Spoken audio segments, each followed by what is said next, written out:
श्रीमद्भागवत महापुराण पंचम स्कंद अध्याय 14 भवाटवी का स्पष्टीकरण। श्री सुखदेव जी कहते हैं, राजन, देहाभिमानी जीवों के द्वारा सत्वादि गुणों के भेद से शुभ, अशुभ और मिश्र तीन प्रकार के कर्म होते रहते हैं। उन कर्मों के द्वारा ही निर्मित नाना प्रकार के शरीरों के साथ होने वाला जो संयोग वियोगादि रूप अनादि संसार जीव को प्राप्त होता है, उसके अनुभव के 6 द्वार हैं, मन और 5 ज्ञानेंद्रियां। उनसे विवश होकर यह जीव समूह मार्ग भूलकर भयंकर वन में भटकते हुए धन के लोभी बनिजारों के समान परसमर्थ भगवान विष्णु के आश्रित रहने वाली माया की प्रेरणा से बीहड़ वन के समान दुर्गम मार्ग में पड़कर संसार वन में जा पहुंचाता है।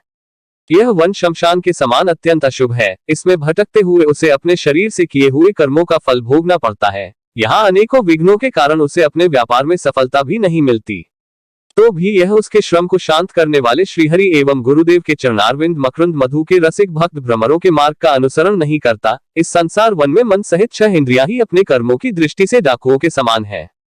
पुरुष बहुत सा कष्ट उठाकर जो धन कमाता है, उसका उपयोग धर्म में होना चाहिए। वही धर्म यदि साक्षात भगवान परम पुरुष की आराधना के रूप होता है तो उसे परलोक में निःश्रेयस का हेतु बतलाया गया है।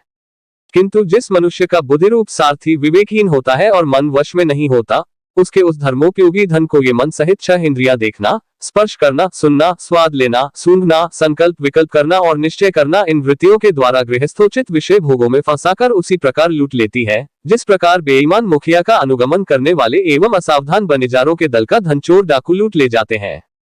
ये ही नहीं, उस संसार वन में रहने वाले उसके कुटुंबी भी जो नाम से तो स्त्री पुत्रादि कहे जाते हैं, किंतु कर्म जिनके साक्षात भेड़ियों और गीदड़ों के समान होते हैं, उस अर्थलोलुप कुटुंबी के धन को उसकी इच्छा न रहने पर भी उसके देखते देखते इस प्रकार छीन ले जाते हैं जैसे भेड़िए गड़ियों से सुरक्षित भेड़ों को उठा ले जाते हैं। जिस प्रकार यदि किसी खेत के बीजों को अग्नि द्वारा जला न दिया गया हो तो प्रतिवर्ष जोतने पर भी खेती का समय आने पर वह फिर झाड़ झंखाड़ लता और तृण आदि से गहन हो जाता है, उसी प्रकार यह गृहस्थाश्रम भी कर्म भूमि है। इसमें भी कर्मों का सर्वथा उच्छेद कभी नहीं होता, क्योंकि यह घर कामनाओं की पिटारी है।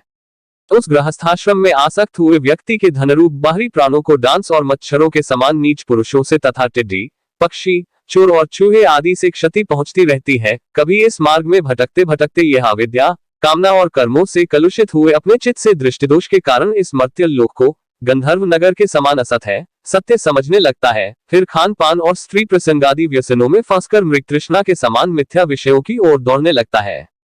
कभी बुद्धि के रजोगुण से प्रभावित होने पर सारे अनर्थों की जड़ अग्नि के मल रूप सोने को ही सुख का साधन समझकर उसे पाने के लिए लालायित हो इस प्रकार दौड़ धूप करने लगता है। जैसे वन में जाड़े से ठिठुरता हुआ पुरुष अग्नि के लिए व्याकुल होकर उन्मुख पिशाच की आगे या बेताल की ओर उसे आग समझकर दौड़े, कभी इस शरीर को जीवित रखने वाले घर, अन्न, जल और धन आदि में अभिनिवेश करके इस संसारारण्य में इधर उधर दौड़ धूप करता रहता है। कभी बवंडर के समान आंखों में धूल झोंक देने वाली स्त्री गोद में बैठा लेती है तो तत्काल रागांत सा होकर सत्पुरुषों की मर्यादा का भी विचार नहीं करता। उस समय नेत्रों में रजोगुण की धूल भर जाने से बुद्धि ऐसी मलिन हो जाती है कि अपने कर्मों के साक्षी दिशाओं के देवताओं को भी भुला देता है। कभी अपने आप ही एकाध बार विषयों का मिथ्यात्व जान लेने पर भी अनादिकाल से देह में आत्मबुद्धि रहने से विवेक बुद्धि नष्ट हो जाने के कारण उन मरुमरीचिकातुल्य विषयों की ओर ही फिर दौड़ने लगता है। कभी प्रत्यक्ष शब्द करने वाले उल्लू के समान शत्रुओं की और परोक्ष रूप से बोलने वाले झींगुरों के समान राजा की अति कठोर एवं दिल को दहला देने वाली डरावनी डांट डपट से इसके कान और मन को बड़ी व्यथा होती है। पूर्व पुण्य क्षीण हो जाने पर यह जीवित ही मुर्दे के समान हो जाता है। और जो कारस्कर एवं काकतुंड आदि जहरीले फलों वाले पाप वृक्षों, इसी प्रकार की दूषित लताओं और विषैले कुओं के समान है तथा जिनका धन इस लोक और परलोक दोनों के ही काम में नहीं आता और जो जीते हुए भी मुर्दे के समान है, उन कृपण पुरुषों का आश्रय लेता है। कभी असत पुरुषों के संग से बुद्धि बिगड़ जाने के कारण सुखी नदी में गिरकर ढकी होने के समान इस लोक और परलोक में डैक देने वाले पाखंड में फंस जाता है। जब दूसरों को सताने से उसे अन्न भी नहीं मिलता, तब वह अपने सगे पिता पुत्रों को अथवा पिता या पुत्र आदि का एक तिनका भी जिनके पास देखता है, उनको फाड़ खाने के लिए तैयार हो जाता है। कभी दावानल के समान प्रिय विषयों से शून्य एवं परिणाम में डैकमय घर में पहुंचता है तो वहां इष्टजनों के वियोगादि से उसके शोक की आग भड़क उठती है। उससे संतप्त होकर वह बहुत ही खिन्न होने लगता है। कभी काल के समान भयंकर राजकुल रूप राक्षस इसके परम प्रिय धनरूप प्राणों को हर लेता है तो यह मरे हुए के समान निर्जीव हो जाता है। कभी मनोरथ के पदार्थों के समान अत्यंत असत पिता पितामह आदि संबंधों को सत्य समझकर उनके सहवास से स्वप्न के समान क्षणिक सुख का अनुभव करता है। गृहस्थाश्रम के लिए जिस कर्म विधि का महान विस्तार किया गया है, उसका अनुष्ठान किसी पर्वत की कड़ी चढ़ाई के समान ही है। लोगों को उस ओर प्रवृत्त देखकर उनकी देखा देखी जब यह भी उसे पूरा करने का प्रयत्न करता है, तब तरह तरह की कठिनाइयों से क्लेशित होकर कांटे और कंकरों से भरी भूमि में पहुंच हुए व्यक्ति के समान ढकी हो जाता है। कभी पेट की असह्य ज्वाला से अधीर होकर अपने कुटुंब पर ही बिगड़ने लगता है। फिर जब निद्रारूप अजगर के चंगुल में फंस जाता है, तब अज्ञानरूप घोर अंधकार में डूबकर सूने वन में फेंके हुए मुर्दे के समान सोया पड़ा रहता है। उस समय इसे किसी बात की सुधि नहीं रहती। कभी दुर्जनरूप काटने वाले जीव इतना काटते तिरस्कार करते हैं कि इसके गर्वरूप दांत, जिनसे यह दूसरों को काटता था, टूट जाते हैं। तब इसे अशांति के करना नींद भी नहीं आती तथा मर्मवेदना के कारण क्षण क्षण में विवेक शक्ति क्षीण होते रहने से अंत में अंधे की भांति यह नरकरूप अंधे कुएं में जा गिरता है। कभी विषय सुखरूप मधु कणों ढूंढते ढूंढते जब यह लुक छिपकर परस्त्री या परधन को उड़ाना चाहता है, तब उनके स्वामी या राजा के हाथ से मारा जाकर ऐसे नरक में जा गिरता है जिसका और छोर नहीं है। इसी से ऐसा कहते हैं कि प्रवृत्ति मार्ग में रहकर किए हुए लौकिक और वैदिक दोनों ही प्रकार के कर्म जीव को संसार की ही प्राप्ति कराने वाले हैं।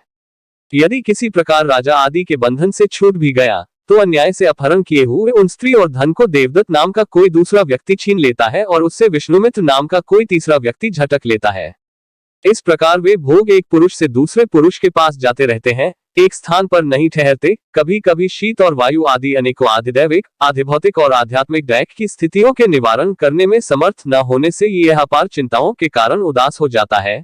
कभी परस्पर लेन देन का व्यवहार करते समय किसी दूसरे का थोड़ा सा दमड़ी भर अथवा इससे भी कम धन चुरा लेता है तो इस बेईमानी के कारण उससे वह ठन जाता है। राजन, इस मार्ग में पूर्वोक्त विघ्नों के अतिरिक्त सुख दैक, राग, द्वेष, भय, अभिमान, प्रमाद, उन्माद, शोक, मोह, लोभ, मात्सर्य, ईर्ष्या, अपमान, क्षुधा, पिपासा आदि व्याधि, जन्म, जरा और मृत्यु आदि और भी अनेकों विघ्न है। इस विघ्न बहुल मार्ग में इस प्रकार भटकता हुआ यह जीव किसी समय देवमाया रूपिणी स्त्री के बाहुपाश में पड़कर विवेकहीन हो जाता है। तब उसी के लिए विहार भवन आदि बनवाने की चिंता में ग्रस्त रहता है तथा उसी के आश्रित रहने वाले पुत्र, पुत्री और अन्यान्य स्त्रियों के मीठे मीठे बोल, चितवन और चेष्टाओं में आसक्त होकर उन्हीं में चित फंस जाने से वह इंद्रियों का दास अपार अंधकार में नरकों में गिरता है। कालचक्र साक्षात भगवान विष्णु का आयुध है। वह परमाणु से लेकर द्विप्राट पर्यंत क्षण घटी आदि अवयवों से युक्त है। वह निरंतर सावधान रहकर घूमता रहता है। जल्दी जल्दी बदलने वाली बाल्य, यौवन आदि अवस्थाएं ही उसका वेग है। उसके द्वारा वह ब्रह्मा से लेकर क्षुद्राति क्षुद्र तृण पर्यंत सभी भूतों का निरंतर संहार करता रहता है। कोई भी उसकी गति में बाधा नहीं डाल सकता। उससे भय मानकर भी जिनका यह कालचक्र निज आयुध है, उन साक्षात भगवान यज्ञ पुरुष की आराधना छोड़कर यह मंदमती मनुष्य पाखंडियों के चक्कर में पड़कर उनके कंक, गिद्ध, बगुला और बटेर के समान आर्य शास्त्र बहिष्कृत देवताओं का आश्रय लेता है, जिनका केवल वेदबाह्य अप्रामाणिक आगमों ने ही उल्लेख किया है। ये पाखंडी तो स्वयं ही धोखे में है। जब यह भी उनकी ठगाई में आकर ढकी होता है, तब ब्राह्मणों की शरण लेता है, किंतु उपनयन संस्कार के अनंतर श्रौत स्माइत कर्मों से भगवान यज्ञ पुरुष की आराधना करना आदि जो उनका शास्त्रोक्त आचार है, वह इसे अच्छा नहीं लगता। इसलिए वेदोक्त आचार के अनुकूल अपने में शुद्धि न होने के कारण यह कर्म शून्य शूद्र कुल में प्रवेश करता है, जिसका स्वभाव वानरों के समान केवल कुटुंब पोषण और स्त्री सेवन करना ही है। वहां बिना रोक टोक स्वच्छंद विहार करने से इसकी बुद्धि अत्यंत दीन हो जाती है और एक दूसरे का मुख देखना आदि विषय भोगों में फंसकर इसे अपने मृत्यु काल का भी स्मरण नहीं होता। वृक्षों के समान जिनका लौकिक सुख ही फल है, उन घरों में ही सुख मानकर वानरों की भांति स्त्री पुत्रादि में आसक्त होकर यह अपना सारा समय मैथुनादि विषय भोगों में ही बिता देता है। इस प्रकार प्रवृत्ति मार्ग में पड़कर सुखदायक भोगता हुआ यह जीव रोगरूपी गिरी गुहा में फंसकर उनमें रहने वाले मृत्यु रूप हाथी से डरता रहता है।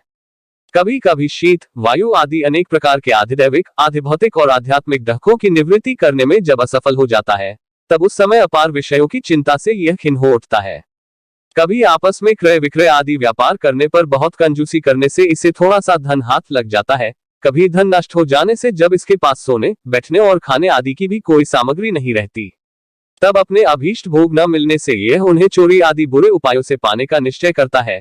इससे इसे जहां तहां दूसरों के हाथ से बहुत अपमानित होना पड़ता है। इस प्रकार धन की आसक्ति से परस्पर वैरभाव बढ़ जाने पर भी यह अपनी पूर्व वासनाओं से विवश होकर आपस में विवाहादि संबंध करता और छोड़ता रहता है।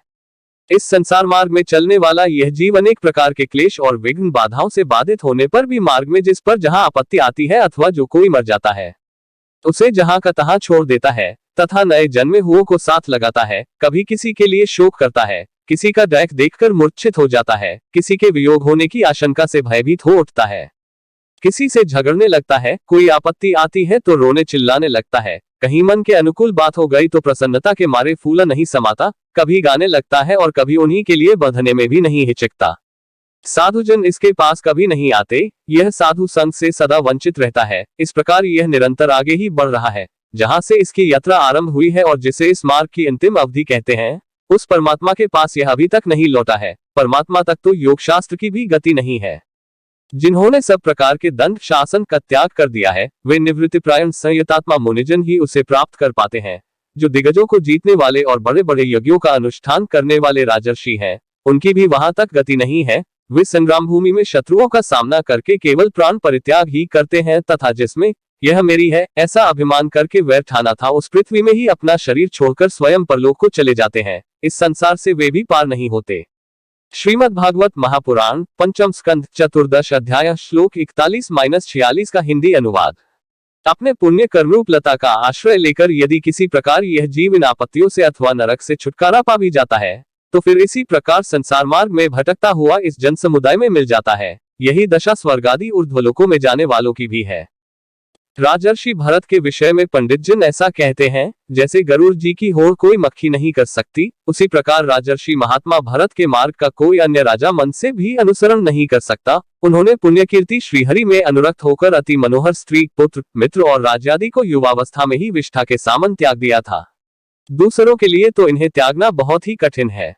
उन्होंने अति दुस्त्यज पृथ्वी, पुत्र, स्वजन, संपत्ति और स्त्री की तथा जिसके लिए बड़े बड़े देवता भी लालायित रहते हैं, किंतु जो स्वयं उनकी दया दृष्टि के लिए उन पर दृष्टिपात करती रहती थी, उस लक्ष्मी की भी लेशमात्र इच्छा नहीं की। यह सब उनके लिए उचित ही था, क्योंकि जिन महानुभावों का चित्त भगवान मधुसूदन की सेवा में अनुरक्त हो गया है, उनकी दृष्टि में मोक्षपद भी अत्यंत तुच्छ है। उन्होंने मृग शरीर छोड़ने की इच्छा होने पर उच्च स्वर से कहा था कि धर्म की रक्षा करने वाले, धर्मानुष्ठान में निपुण, योगगम्य, सांख्य के प्रतिपाद्य, प्रकृति के अधीश्वर, यज्ञमूर्ति, सर्वांतर्यामी श्रीहरि को नमस्कार है। राजर्षि भरत के पवित्र गुण और कर्मों की भक्तजन भी प्रशंसा करते हैं। उनका यह चरित्र बड़ा कल्याणकारी, आयु और धन की वृद्धि करने वाला, लोक में सुयश बढ़ाने वाला और अंत में स्वर्ग तथा मोक्ष की प्राप्ति कराने वाला है। जो पुरुष इसे सुनता या सुनाता है और इसका अभिनंदन करता है, उनकी सारी कामनाएं स्वयं ही पूर्ण हो जाती हैं। दूसरों से उसे कुछ भी नहीं मांगना पड़ता।